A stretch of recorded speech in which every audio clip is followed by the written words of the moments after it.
నెల్లూరు జిల్లా మహిళా అధ్యక్షురాలు లక్ష్మీ సునంద నెల్లూరు జిల్లా వైఎస్ఆర్సీపీ పార్టీ కార్యాలయంలో విలేకరుల సమావేశం నిర్వహించారు.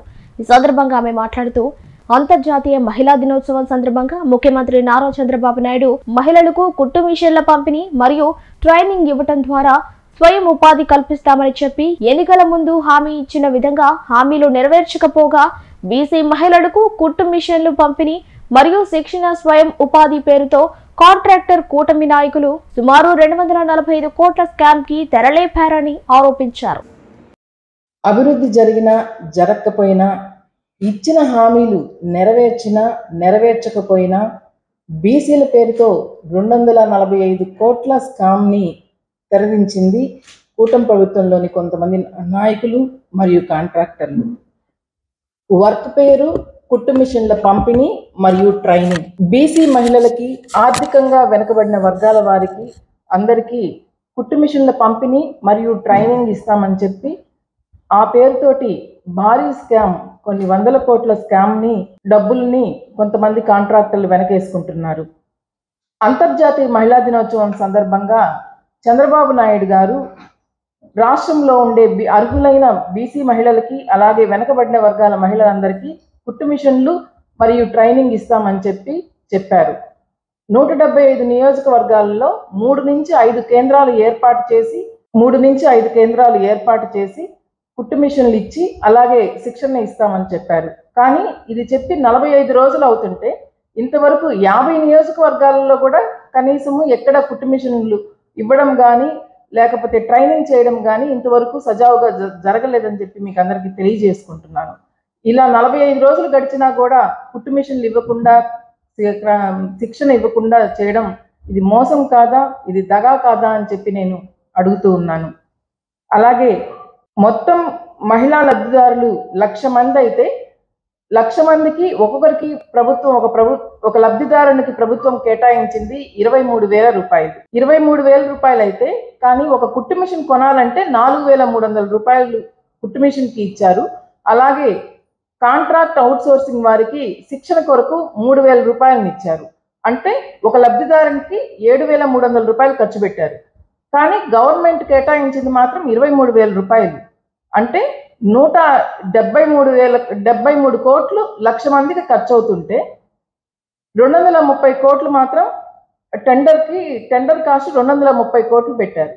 అంటే 230 కోట్లలో 73 కోట్లు ఒరిజినల్ ఖర్చు అయితే దాన్ని తీసేస్తే 167 కోట్లు కాంట్రాక్టర్ల జోబుల్లోకి నేరుగా వెళ్తున్నాయని, ఇది ప్రశ్నించడానికి కానీ ప్రభుత్వం దీని గురించి చర్యలు తీసుకోవాలని చెప్పి మీ ద్వారా నేను ప్రజలకు కానీ ప్రభుత్వానికి కానీ తెలియజేస్తున్నాను. అలాగే ట్రైనింగ్ స్టార్ట్ అయిన 15 రోజుల్లో 33% పేమెంట్ బిల్లు కాంట్రాక్టర్లు ఎవరైతే ఉన్నారో వాళ్ళందరికీ ట్రైనింగ్ స్టార్ట్ అయిన 33%ని 15 రోజుల్లో ఇవ్వాలి. అలాగే 30 రోజుల్లో ఇంకొక 33% ఇవ్వాలి. అలాగే 50 రోజుల్లో ఇంకొక 34%. అంటే ఒక ట్రైనింగ్ పీరియడ్ పూర్తయిన, శిక్షణా కార్యక్రమం స్టార్ట్ అయిన 50 రోజుల్లో వాళ్ళకి 230 కోట్లు మొత్తము బిల్స్ అయితే పే చేయాలి కాంట్రాక్టర్లకి. అంటే 50 రోజుల్లోనే 167 కోట్ల స్కామ్ని గుటరా స్వాహా చేస్తున్నారు వాళ్ళు. ఇంత పెద్ద అమౌంట్ 23,000 ఎవరైతే లబ్ధిదారులకు చెందారో వాళ్ళకు చెందకుండా నేరుగా కాంట్రాక్టర్ జోబుకి వెళ్తుందని, ఇది మోసం కాదా అని చెప్పి ప్రజలందరికీ నేను తెలియజేస్తున్నాను. అలాగే త్వరలో ఇదే తరహాలో కమ్మ కార్పొరేషను, కాపు కార్పొరేషను, అలాగే ఆర్యవైశ్య కార్పొరేషను, అలాగే క్షత్రియ కార్పొరేషన్, ఈ 5 కార్పొరేషన్లకు కలిపి 50,000 మిషన్ ఇవ్వాలనుకుంటున్నారు, ప్రతిపాదించున్నారు గవర్నమెంట్. దీనికి కొరకు 115 కోట్లు టెండర్ని పిలుస్తూ ఉన్నారు. దీంట్లో కూడా 81.5 కోట్లు మళ్ళీ గుటకాయ స్వాహా చేయడానికి ఈ ప్రభుత్వంలో ఉండే నాయకులైతేనేమి లేకపోతే కాంట్రాక్టర్లు అయితేనేమి ప్లాన్ చేసుకుంటున్నారు. 23,000 ఏదైతే లబ్ధిదారుకు చెందాలో చెందకుండా 7,300 రూపాయలు మాత్రమే ఖర్చు పెట్టి మిగిలిన డబ్బులు వాళ్ళ జోబుల్లో వేసుకుంటున్నారు. కాబట్టి ప్రభుత్వం ఇది గమనించి ప్రభుత్వ ధనం దుర్వినియోగం కాకుండా ఎవరైతే కాంట్రాక్టర్స్ ఉన్నారో వారికి ఈ అమౌంట్ చేరకుండా నేరుగా ప్రజలకు చేరాలని చెప్పి మీ ద్వారా మళ్ళీ తెలియజేసుకుంటున్నాను.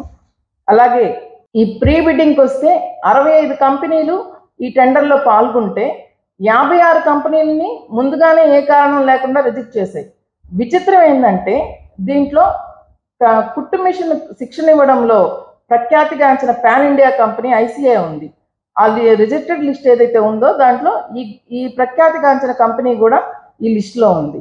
అలాగే మిగిలిన 9 కంపెనీలలో 6 కంపెనీలని వాళ్ళ తరహాలో వాళ్ళ పద్ధతిలో నేరుగా నాజూగ్గా పక్కకు తప్పించేశారు. ఇంకా ఉండేది 3 కంపెనీలు, L1, L2, L3 కంపెనీలు ఉన్నాయి. L1 కంపెనీ వచ్చేసి శ్రీ టెక్నాలజీ ఇండియా హైదరాబాద్ వాళ్ళు 21,798 కోట్ చేస్తే, L2 company social agency for people's empowerment Hyderabad వీళ్ళు 23,400 రూపాయలకు కోట్ చేశారు. L3గా ఉండేది centre for urban and rural development Hyderabad, వీరు 23,500 రూపాయలకు కోట్ చేశారు.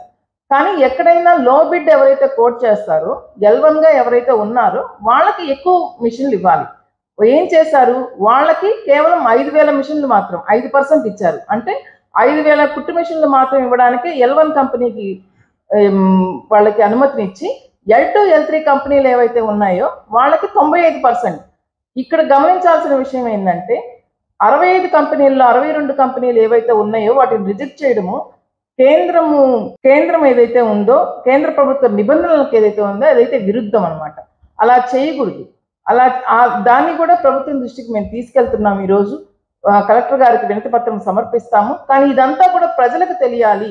ప్రజల డబ్బు ఏదైతే ఉందో అది అటు ఇటు కాకుండా నేరుగా ప్రజలకు చేరాలని చెప్పి ఈరోజు మీ ద్వారా పత్రికా మిత్రుల ద్వారా ప్రజలకు తెలియజేసుకుంటూ ఉన్నాము. L2, L3 ఒకటే కంపెనీకి సంబంధించిన యజమాని, వారికి 95% అంటే 95,000 కుట్టు మిషన్లు వాళ్ళు పంచేటట్టు, శిక్షణని వాళ్ళు ఇచ్చేటట్టు నిర్ణయం తీసుకున్నారు. ఇది కూడా మోసం కాదా అని చెప్పి ప్రజల ద్వారా నేను అడుగుతున్నాను. అలాగే శిక్షణ కార్యక్రమానికి వస్తే, ఒక మహిళకి శిక్షణకి 23,000 రూపాయలు కేటాయించారు. 23,000 రూపాయలు కేటాయిస్తే దాంట్లో ఏం చేయాలంటే శిక్షణ కొరకు దాన్ని ఉపయోగించుకోవాలా, శిక్షణ కేంద్రానికి అద్దె కట్టడానికి ఉపయోగించుకోవాలా, అలాగే టైలరింగ్ కిట్ ఏదైతే ఉంటుందో వాళ్ళకి ఇవ్వడానికి ఉపయోగించాలి. కానీ ఎక్కడ ఏ శిక్షణ భవనంలో కూడా వాళ్ళకి టైలరింగ్ కిట్లు ఇవ్వడం లేదు. టేప్ కానీ ఒక కత్తెర కానీ ఎవరికైతే లబ్ధిదారుడైన మహిళలు ఉన్నారో వాళ్ళకి అవేమీ ఇవ్వకపోగా వాళ్ళనే తెచ్చుకోమని కాంట్రాక్టర్లు చెప్తున్నారంట. అది ఎంతవరకు సమంజసం? ఎక్కడ వాళ్ళకి ఇచ్చిందే 23,000లో 7,300, దాంట్లో మళ్ళీ ఇవన్నీ మీరే తెచ్చుకోవాలని చెప్తున్నారు. అలాగే ఎక్కడ కూడా ఉషా, మెరిట్, సింగర్ లాంటి మంచి కంపెనీల కుట్టు మిషన్లు ఉంటే అవన్నీ తీసేసి ఎక్కడో గుజరాత్లో నాసిరకంగా తయారు చేసిన కుట్టు మిషన్లని పంచారు ప్రజలందరికీ, ఎవరైతే లబ్ధిదారు ఉన్నారో మహిళలకి వాళ్ళందరికీ. అలాగే ఇంకా శిక్షణ విషయానికి వస్తే, ఒక మహిళకి 360 గంటలు శిక్షణ ఇవ్వాల్సి ఉంటే ఒక 90 రోజుల్లో అయితే 4 గంటలు శిక్షణ ఇవ్వాలా, అలాగే 60 రోజుల్లో అయితే 6 గంటలు శిక్షణ ఇవ్వాలా, 45 రోజుల్లో అంటే రోజుకి 8 గంటలు శిక్షణ ఇవ్వాలా. దీంట్లో కూడా ఉదయం 3 గంటలు 2 గంటలు మళ్ళీ సాయంత్రం 3 గంటలు 2 గంటలు శిక్షణ ఇచ్చేసి దాన్ని కూడా పక్కకు తప్పించేసి అక్కడ కూడా మిగుల్చుకుంటున్నారు కాంట్రాక్టర్లు. దీని అన్నిటినీ ఎవరు కూడా ప్రశ్నించట్లేదు. ఎవరైతే శిక్షణ తీసుకుంటున్నారో, కుట్టు మిషన్లు తీసుకొని శిక్షణ తీసుకుంటున్నారో వాళ్ళకి శిక్షణ అవగాహన లేకుండా పోతుంది. వాళ్ళు వచ్చినప్పుడు వాళ్ళకి కనీసం మంచినీటి సదుపాయం కూడా కల్పించడం లేదు. బాత్రూమ్స్ ఏదైనా ఉంటాయా అంటే అవి కూడా లేకుండా అక్కడ ఉండే మహిళా లబ్ధిదారులందరూ ఇబ్బంది పడుతున్నారని చెప్పి మీ ద్వారా అందరికీ తెలియజేసుకుంటున్నాను. అలాగే శిక్షణా కేంద్రాలకి ప్రభుత్వ భవనాలలోనే నిర్వహిస్తున్నారు. యాక్చువల్గా ఏం చెప్పారు, కాంట్రాక్టర్లు అద్దె భవనాలు తీసుకొని వాటిల్లో కేటాయిస్తాం, శిక్షణ నిర్వహించడానికి అద్దె భవనాలు తీసుకుంటామని చెప్తున్నారు. కానీ ఎక్కడైతే ప్రభుత్వ భవనాలు ఉన్నాయో వాటిల్లో శిక్షణా కేంద్రాలు పెట్టి నిర్వహించి అక్కడే ఈ అద్దె డబ్బులు ఏదైతే మిగిలిన్నాయో శిక్షణా కేంద్రానికి ఉండే అద్దె డబ్బులన్నీ వాళ్ళ జోబుల్లో వేసుకొని ప్రభుత్వ ధనాన్ని దుర్వినియోగం చేసి నేరుగా ఎవరైతే వారి వెనక నాయకులు ఎవరైతే ఉన్నారో, కూటమి ప్రభుత్వంలో ఉండే నాయకులు ఎవరైతే ఉన్నారో వాళ్ళందరి ఇది లేకుండా, అండదండలు లేకుండా ఆ కాంట్రాక్టర్లు ఇంత పని చేయగలరా? లేకపోతే 23,000 రూపాయలు ఒక మహిళకు చెందాల్సి ఉంటే కేవలం 7,300 రూపాయలు మాత్రమే చెందుతుంది. కాబట్టి భవిష్యత్తులో ఇంకా ఈ మిగిలిన అన్ని కార్పొరేషన్లకు కూడా కుట్టు మిషన్లు ఇస్తారు. కాబట్టి అక్కడ కూడా ఈ మోసం జరగకుండా ముందుగానే మీ ద్వారా ప్రజలకు తెలియజేసుకొని అధికారులు అందరిగా అప్రమత్తమయ్యి చంద్రబాబు నాయుడు గారు కానీ కూటమి ప్రభుత్వంలో ఉండే ప్రతి నాయకులు కానీ ఈ విషయాన్ని గమనించి ఇంత అన్యాయం జరగకుండా ప్రజలకు చూడాలని చెప్పి నేను మీ అందరి ద్వారా తెలియజేసుకుంటున్నాను. అలాగే గత ప్రభుత్వం ఎవరైతే మాజీ సీఎం గారు జగన్మోహన్ రెడ్డి గారు ఉన్నారో వారు నేరుగా ప్రతి మహిళకి 2 లక్షల రూపాయలు నేరుగా వాళ్ళ అకౌంట్కి అందేటట్టు, ప్రతి లబ్ధిదారులకు కూడా ఎవరికైతే ఏదైనా పథకం ఉందంటే ఎవరు మధ్యలో ఎవరు ఏజెంట్లు లేరు, ఎవరు దళారులు లేరు, నేరుగా వారికే అందేటట్టు చూశారు. ఏ పథకమైనా సరే, రైతు భరోసా కానీ, ఆసరా కానీ, చేయూత కానీ, అమ్మ ఒడి కానీ, ప్రతి ఒక్క పథకం నేరుగా ప్రజాకి అందేటట్టు మాజీ సీఎం గారు జగన్మోహన్ రెడ్డి గారు చూశారని ఈ సందర్భంగా మీకు గర్వంగా తెలియజేసుకుంటూ, ఎక్కడైతే ఈ మోసం జరుగుతుందో ఇది అరికట్టాలని చెప్పి ప్రభుత్వానికి తెలియజేసుకుంటూ, ప్రజలందరికీ ఈ అవగాహన కల్పించుకుంటూ, ఈ నాసిరకం కుట్టు మిషన్లు ఇవ్వడం మానండి, శిక్షణ సరిగ్గా ఇవ్వండి, 23,000 రూపాయలు ఏదైతే ప్రజలకి లబ్ధిదారులకు చెందాల్సిన అమౌంట్ ఏదైతే ఉందని అది ఇవ్వాలని చెప్పి మన మీడియా మిత్రులందరి ద్వారా గవర్నమెంట్కి తెలియజేసుకుంటూ